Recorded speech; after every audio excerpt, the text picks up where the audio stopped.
కానీ ఇప్పుడు గతంలో మీరు సోషల్ మీడియాలో యాక్టివ్గా ఉన్న పరిస్థితి, అదేవిధంగా రీల్స్ చేస్తూ ఉంటారు. మీరు అన్నట్టు టెక్స్టైల్ బిజినెస్లో మీరు బిజీగా ఉన్నారు. పక్కన పెడితే ఒక ఛానల్, మొన్న జరిగిన ఒక ఛానల్ ఇంటర్వ్యూలో మీరు లోకేష్ని పొగొడ్డము, లోకేష్ ముఖ్యమంత్రిగా ఉంటే బాగుంటుంది అన్న మాటని వైఎస్ జగన్మోహన్ రెడ్డి అదేవిధంగా వైసీపీ క్యాడర్ జీర్ణించుకోలేకనే మీ మీద సస్పెన్షన్ ఆర్డర్ విధించారంటే ఏం చెప్తారు? ఇప్పుడు మీలాగే నన్ను అడిగారు, 29 వరకు ఈ ప్రభుత్వం అధికారంలో ఉంది కాబట్టి ముఖ్యమంత్రి హోదా చంద్రబాబు నాయుడు నుంచి రేపు బదలాయింపు జరిగే అవకాశం ఉంది. అలాంటి పరిస్థితుల్లో లోకేష్కి ఇస్తే మంచిదా, పవన్ కళ్యాణ్కి ఇస్తే మంచిదా అని నన్ను అడిగారు. అడిగినప్పుడు నేనేమన్నానంటే 2029 వరకు వాళ్ళకి అధికారం ఉన్న పరిధి వరకు మాత్రమే నేను మాట్లాడుతుంది. వాళ్ళు అడిగింది కూడా అదే. నేనేమన్నానంటే ఈ టైంలో లోకేష్కి ఇవ్వటమే కరెక్ట్. ఎందుకంటే టీడీపీ ఓట్ల శాతం 80 పైచిలకు ఉంది. పవన్ కళ్యాణ్ శాతం 5 నుంచి 10% మించి ఉండదు. 5 నుంచి 10% మించి ఉన్నటువంటి ఆ ఓట్ బ్యాంక్తో 21 స్థానాలు గెలిచాడంటే కారణం టీడీపీ ఓట్ షేర్. అది ఆ ఓట్ షేర్తో గెలిచాడు. ఇవ్వాలంటే 134 స్థానాలు ఉన్నవి. ఈయనకే లోకేష్కే ఇవ్వాలి. Lokesh suitable person. పవన్ కళ్యాణ్కి లోకేష్కి కంపేర్ చేస్తే అని నేను ఆన్సర్ ఇచ్చాను తప్ప ఆ ఎంటైర్ ఇంటర్వ్యూ వినకుండా లాస్ట్ పాయింట్లో లోకేష్కే ముఖ్యమంత్రి ఇవ్వడం కరెక్ట్ అని ఒక్క పదాన్ని పెడితే సినిమాలో ఆఖరి సన్నివేశంలో హీరో విలన్ కొడుతుంటాడు. అప్పుడు మనం సినిమా చూసామనుకోండి, అరే అన్యాయంగా కొట్టేస్తున్నాడు అంటాం. అదే మొదటి నుంచి చూసామనుకోండి, మరో 4-2 తన్నండి అని అంటాం. అది సినిమా మొత్తం చూడాలా, ఇంటర్వ్యూ మొత్తం చూడాలా. నేనెందుకు లోకేష్కి మాట్లాడతాను? 25 సంవత్సరాల రాజకీయాల్లో తెలుగుదేశాన్ని నేను వ్యతిరేకించుకుంటూ వచ్చాను. తెలుగుదేశమే నా ప్రత్యర్థి పార్టీ. ఎర్రనాయుడు అచ్చెన్నాయుడే నా శత్రువులు. వాళ్ళతోనే నేను పోరాడుకుంటూ వచ్చాను. ఆ పార్టీకి సంబంధించి లోకేష్కి మాట్లాడవలసిన అవసరం నాకేటుంది, ఆవశ్యకత నాకేటుంది. వీళ్ళు ఏం చేశారు? ఈ దుష్టి ఎవరైతే ఈ దుష్టులు ఉన్నారో మా జిల్లా నుంచి దుర్మార్గులు, ఈ బ్యాచ్ వెళ్ళి సార్ మీరు ముఖ్యమంత్రి అవ్వాలని కోరాలి. కానీ శ్రీనివాస్ ఏంటి లోకేష్ ముఖ్యమంత్రి అవ్వాలని అంటాడు అంటే రాంగ్ పోర్ట్రైట్ చేశారనమాట. తప్పుడు సమాచారం అందజేశారు. ఎస్, లోకేష్కి పొగిడేనన్నది కారణం అయితే నోటీసులో ఇచ్చారా? కొన్ని ఫిర్యాదులు అందేని అన్నారు కదా, ఫిర్యాదులో నాకేమో నోటీస్ ఇచ్చి ఈ కారణంగా నేను సస్పెండ్ చేశానని చెప్పాలి కదా. అది లేదు. ఒకటండి, వీళ్ళు నన్ను సస్పెండ్ చేయొచ్చు, జగన్మోహన్ రెడ్డి అనే వ్యక్తి నుంచి నన్ను సస్పెండ్ చేయలేదు. ఓకే, నాకు జగన్మోహన్ రెడ్డి గారు అంటే చాలా ఇష్టం. రాజశేఖర రెడ్డి గారితో అడుగులు వేశాను, జగన్మోహన్ రెడ్డి గారితో కూడా వేశాను. నేను ఎప్పుడు నా జీవితంలో రాజశేఖర రెడ్డి గారు, జగన్మోహన్ రెడ్డి గారు నా గుండెల్లో ఉంటారు. ఎప్పుడూ వాళ్ళని మర్చిపోను. నేను ఎప్పుడూ ఆయన ఇచ్చినటువంటి గౌరవం కానీ హోదా కానీ నా జీవితంలో మర్చిపోను. కాకపోతే ఆయన నుంచి నన్ను వీళ్ళు సస్పెండ్ చేశామనుకుంటున్నారు కానీ మనసు నుంచి సస్పెండ్ చేయలేరు. నా గుండెల్లో నుంచి ఆయన్ని సస్పెండ్ చేయలేరు. ప్రజల మనసుల్లో నుంచి నన్ను సస్పెండ్ చేయలేరు. ఆఫ్టర్ ఆల్ పార్టీ నుంచి సస్పెండ్ చేయగలిగారేమో కానీ ఈ సస్పెన్షన్ని నేను చాలా సీరియస్గా తీసుకుంటున్నాను. రెట్టింపు ఉత్సాహంతో ఇప్పుడు చేస్తాను. ఏ పార్టీలో లేనప్పుడే నేను power plant, east coast thermal power plant కాకరాపల్లిలో పెద్ద ఉద్యమాలు చేసి పోలీస్ కాల్పుల వరకు వస్తే, ముగ్గురు పోలీస్ కాల్పుల్లో చనిపోతే 1600 మందితో జైల్లో ఉండి జైరామ్ రమేష్ గారు ఆఖరికి ఆ ప్లాంట్ రద్దు చేసే స్థాయికి తీసుకొచ్చాం. అప్పుడు నేనే పార్టీలో లేను. పాదయాత్ర చేశాను, అప్పుడు నేనే పార్టీలో లేను. ఈ అనుభవాలు నాకు ఉన్నాయి. ఇప్పుడు నాకు పెద్ద పనేం కాదు. నేను మాస్ నుంచి ఎదిగాను, మాస్ లీడర్గా ఎదిగాను. నేనేం క్యాడర్ బేస్డ్ లీడర్ కాదు, అంత మాస్ బేస్డ్ లీడర్. నా నియోజకవర్గంలో 2,50,000 మంది ప్రజలకు కూడా ఫేస్ టు ఫేస్ నేను పోల్చగలను. నన్ను ఫేస్ టు ఫేస్ వాళ్ళందరికీ తెలుసు. కాబట్టి మా అనుబంధం ఎప్పుడు విడదీయలేడు. వీళ్ళని సస్పెండ్ చేయడం అంటే అబ్బతరం కాదు. ప్రజల్లో ఉంటాను, ఇంకా గట్టిగా పనిచేస్తాను, రెట్టింపు ఉత్సాహంతో పనిచేసి నా తడాక ఏంటో శ్రీకాకుళం జిల్లాలో దువ్వాడ శ్రీనివాసే రాజకీయాల్లో లేకపోతే ఆడ అబ్బతరం కాదు. సంగతి ఏంటో చూపెడతాను. ఎవరైతే నన్ను సస్పెండ్ చేసిన దుర్మార్గులు ఉన్నారో వాళ్ళకి చూపెడతాను ఆ కథ ఏంటో. ఇప్పటికి కూడా మీరు పార్టీకి, క్యాడర్కు, అధిష్టానానికి, జగన్మోహన్ రెడ్డికి కట్టుబడి ఉన్నారంటే ఏం చెప్తారు? జగన్మోహన్ రెడ్డి గారికి నేను ఎప్పుడు విధేయుడు. పార్టీ సస్పెండ్ చేసింది, ఇప్పుడు నాకు పార్టీతో సంబంధం లేదు. నేను పార్టీ గురించి మాట్లాడే అర్హత కూడా నాకు లేదు. జగన్మోహన్ రెడ్డి అనేటువంటి వ్యక్తికి నేను ఎప్పుడు విధేయుడు. అంటే పార్టీ లైన్ క్రాస్ చేశారు అనేది దువ్వాడ చేసిన. నేను క్రాస్ చేయను. నాలాగే ఒకవేళ పర్సనల్ ఇష్యూస్తో క్రాస్ చేశాను అని అంటగడితే ఏ పార్టీలో కూడా 70% లీడర్లు ఉంటారు. చాలామంది బతుకులు షర్ట్ తిప్పామంటే మచ్చల లోపల చాలా ఉంటాయి.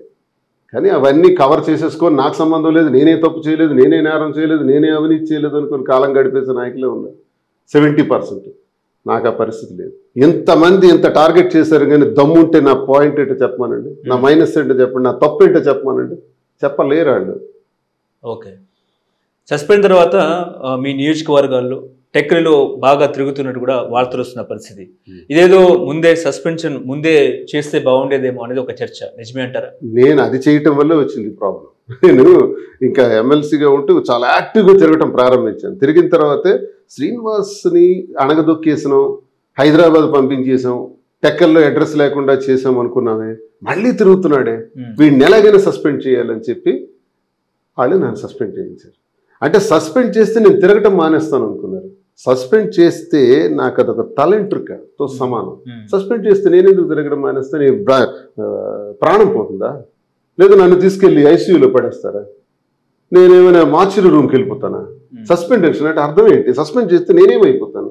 నేను బతుకున్నంత వరకు ఉంటాను కదా, ఆ లెక్కలేదు తేలుస్తాను. నేను తిరగనని ఎలా అనుకుంటున్నారు? ఇంకా గట్టిగా తిరుగుతాను. నాకు చాలా తెక్కెక్కువ. దాంతో నేను విడిచిపెట్టే ప్రసక్తే లేదు. ఇంకా గట్టిగా తిరుగుతాను. స్వతంత్రుడిగా ఉన్నాను, తటస్థుడిగా ఉన్నాను. నా మనుషులు అన్ని నియోజకవర్గాల్లో కూడా ఉన్నారు. ప్రతి నియోజకవర్గంలో కూడా శ్రీకాకుళం జిల్లాలో నా ఓట్ బ్యాంక్ ఏంటో చూపెడతా. ఇవన్నీ చేస్తాను. 4 సంవత్సరాల టైం ఉంది కదా. ఓకే, అన్నీ చేస్తాను. కానీ టెక్కల్లో మీ యొక్క ఎదుగుదలను కొంతమంది నాయకులు, మీ పార్టీలో నాయకులు ఓర్వలేకపోతున్నారంటే ఏం చెప్తారు? అదే కరెక్ట్. నేనేంటో ముక్సూటిగా ఉంటాను. ఎవరికి ఖాతరు చేయను. నా లెక్కన అది. నేను అధ్యక్షుడికి మాత్రమే గౌరవిస్తాను. అధ్యక్షుడు నేను ఒక దేవుడిలా చూసుకుంటాను జగన్మోహన్ రెడ్డి. మిగతా వాళ్ళు నాకు అనవసరం. ప్రజలు నా దైవ సమానం. ఈ 2 కాన్సెప్ట్లతోనే నేను రాజకీయం చేస్తాను. ఆనాడు రాజశేఖర రెడ్డి, ఈనాడు జగన్మోహన్ రెడ్డి. బీఆర్పీలో పోటీ చేసేటప్పుడు చిరంజీవి గారు నన్ను పిలిచినప్పుడు చిరంజీవి గారికి కూడా నేను అలాగే అన్ని ప్రధాన పార్టీలు మీకు టికెట్లు ఇచ్చిన పరిస్థితి, పోటాపోటీగా మీ దగ్గరకు వచ్చి టికెట్లు కూడా ఆఫర్ చేసిన. నేను పాదయాత్ర చేస్తున్నప్పుడు చిరంజీవి గారు నన్ను పిలిచారు. పార్టీ పెట్టినప్పుడు అప్పుడు పార్టీ నేను వెళ్ళాల్సి వచ్చింది. ఎందుకంటే నాకు సస్పెండ్ చేశారు కాబట్టి. వెళ్ళిన తర్వాత సారేమో నాకు బాగా చూశాడు చిరంజీవి. చాలా నాకు వచ్చి నామినేషన్ నాకు దగ్గరుండి చేయించారు. నాకు బాగా చూశారు, గౌరవించారు. ఆయనకి ఎప్పుడు నేను గౌరవిస్తాను. చిరంజీవి గారికి నేను ఎప్పుడు గౌరవిస్తాను. ఎందుకంటే ఆయన వ్యక్తిత్వం, ఆయన మంచితనం నాకు తెలుసు. అలాగే నేను అలా నేను నాయకుడికి గౌరవిస్తాను తప్ప ఆ చుట్టూ ఉన్న తాబేళ్ళకి, పులులు, సింహాలకి, నీటి ఏనుగులకి, ఈ బాండర్ కప్పలకి మన గౌరవం అంటే నాకు అనవసరం. నేను నా జిల్లా వరకు నేను ప్రజలతోనూ నాయకుడితోనూ ఇది చూడలేక, ఇది జీర్ణించుకోలేక, నా నైజం నచ్చక, నా ముక్కుసూటితనం నచ్చక కొండ బదలగొట్టినట్టు మాట్లాడుతున్నాడు. అపోజిషన్ అవని, సొంత పార్టీ అవని నాకు అనవసరం. నేను దొరికిన ఒకే ఒక తప్పు ఏంటంటే నా జీవితంలో నా వ్యక్తిగత విషయం తప్ప, వ్యక్తిగత సబ్జెక్ట్ తప్ప ఇంకో దానిలో దమ్ముంటే స్వపక్షానికి కానీ విపక్షానికి కానీ తీయమనండి. ఏం తప్పు చేసినా తీయమనండి. తీయలేరు, ఎవడ అబ్బతారం కాదు. ఇది నా సవాల్ అందరికి కూడా. ఈ ఒక్కటి మాత్రం నాకు జరిగినటువంటి సంఘటన, దాని గురించి వివరణ ఇచ్చాను. ఓకే, ఇప్పుడు సస్పెన్షన్ వివరణ భాగంగా మీ యొక్క రాష్ట్ర అధ్యక్షుడు మాజీ ముఖ్యమంత్రి జగన్మోహన్ రెడ్డిని మీరు కలిసే ప్రయత్నం చేశారంటే ఏం చెప్తారు? ఆ రోజే నేను కలిసిన రోజే సస్పెండ్ అయింది. తర్వాత మరి కల్లా కలిసినప్పుడు ఏమన్నారండి? అంటే ఏమైనా మీకు ఇండైరెక్ట్ గా వీళ్ళంతా నీ వల్లే అక్కడ టీడీపీ గెలుస్తుందని వీళ్ళు చెప్తున్నారు అన్నారు. ఏ ముఠా అయితే ఉన్నారో ముఠా అక్కడ ఉంది. అప్పుడు సార్ దగ్గర ఎదురుగానే సార్ చెప్పారు, వీళ్ళు నేను సస్పెండ్ చేయమంటున్నారు, వీళ్ళు నీ వల్ల పార్టీ అక్కడ టీడీపీ గెలిచేస్తుందని చెప్తున్నారు, ఏం చేయాలని సార్ అన్నారు. మీకు రాంగ్ సమాచారం ఇస్తున్నారు, తప్పుడు సమాచారం ఇస్తున్నారు వీళ్ళు.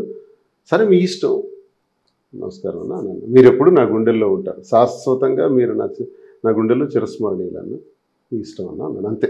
తర్వాత సస్పెండ్ చేస్తాను. ఓకే, ఇప్పుడు మీ జీవితంలో మాధురి గారు ఎంటర్ అవ్వడం వల్లనే మీకు పొలిటికల్ కెరీర్ ఇబ్బందిగా మారిందంటే ఏం చెప్తారు? నో, మాధురి రావటం వల్ల నా పొలిటికల్ కెరీర్ సెటిల్ అవుతుంది. ఓకే, మళ్ళీ విజయం దిశలో ఇప్పుడు అడుగుకెళ్తుంది, ముందుకెళ్తున్నాను. ఇన్నాళ్ళు చేయలేకపోయినా. నాకు ఇంటి పోరే ఉండేది. ఇంట గెలిచి గెలిచాలన్నారు. ఇంటి గెలవటానికి ఇంట్లో ఎప్పుడు కూడా నాకు వ్యతిరేక పరిస్థితులే ఉండేవి, వ్యతిరేక భావన. అలాగే బయటికి వెళ్ళి నేనేం గెలుస్తాను. సరే, అదేదో భగవంతుడు నిర్ణయం వల్ల ఎలాగో సెటిల్మెంట్ అయింది. ఎవరికి వాళ్ళు బాగున్నారు, ఆస్తులన్నీ రాసేసాను ఇంటికి. అలాగే పిల్లల్ని నేను చూసుకుంటున్నా. ఇప్పుడు మాధురితో ఉన్నటువంటి దానిలో ఏం చేయాలా? చాలామంది వేస్తున్నటువంటి నిందలు, అపవాదులు, వీటన్నిటితో ఎక్కడో దగ్గర కూర్చునే పరిస్థితి లేదు కదా. అందుకే మేమిద్దరం ఆలోచించుకొని ఉన్న వ్యాపారాలని అధికార పార్టీ బంద్ చేసింది కాబట్టి, నాది 25 సంవత్సరాల నుంచి మైన్స్ వ్యాపారం నాది బంద్ చేశారు కాబట్టి, ఇప్పుడు టెక్స్టైల్ రంగంలోకి అడుగుపెట్టాం. హైదరాబాద్ వేదికగా తీసుకున్నాం. చాలా బ్రాంచెస్ కింద విస్తృతంగా డెవలప్ చేస్తాం. ఆర్థికంగా ముందు పరిపుష్టిని సాధించి 28, 29 ఎన్నికల్లో గట్టిగా దిగటానికి ఏర్పాట్లన్నీ చేసుకుంటున్నాం. కాన్స్టిట్యున్సీలో 3 రోజులు ఉంటాను. ఇక్కడ 3 రోజులు ఉంటాను. కంటిన్యూస్గా తిరుగుతూనే ఉంటాను. తిరుగుతూ గట్టిగా ఒకవేళ కాన్స్టిట్యున్సీలో ఈ 1 అవర్లో ఏదో జరిగిందంటే మరో 1 అవర్లో నేను అక్కడ ఉంటా ఫ్లైట్కి వెళ్ళి. ఇలా ఏర్పాట్లు చేసుకుంటాను. ఓకే. ఏ పార్టీ నుంచి పోటీ చేస్తారు మీరు? ఒకవేళ ఇప్పటికైతే పోటీ చేస్తామంటున్నారు కదా, ఇప్పటికైతే నేను తటస్థుడిని, స్వతంత్రుడిగానే పనిచేస్తున్నాను. ప్రజలకి ఆ విషయం చెప్పాను, అందరికీ అది చెప్పాను. ఇంకా భవిష్యత్తు ఎలా ఉంటుంది ఏంటన్నది ప్రజలే నిర్ణయించాలి, కాలం నిర్ణయించాలి. ఓకే. హలో, తెలుగు రాజ్యం ఛానల్ చూస్తున్నారా? సామాజిక రాజకీయ జీవన చిత్రణే తెలుగు రాజ్యం. అతిశయోక్తులు అసత్యాలు ఉండవు. రాజకీయ కోణం కాదు, ప్రజా కోణమే కొలబద్ద. తెలుగు రాజ్యం వీక్షణ మీ ఉత్తమ అభిరుచికి నిదర్శనం.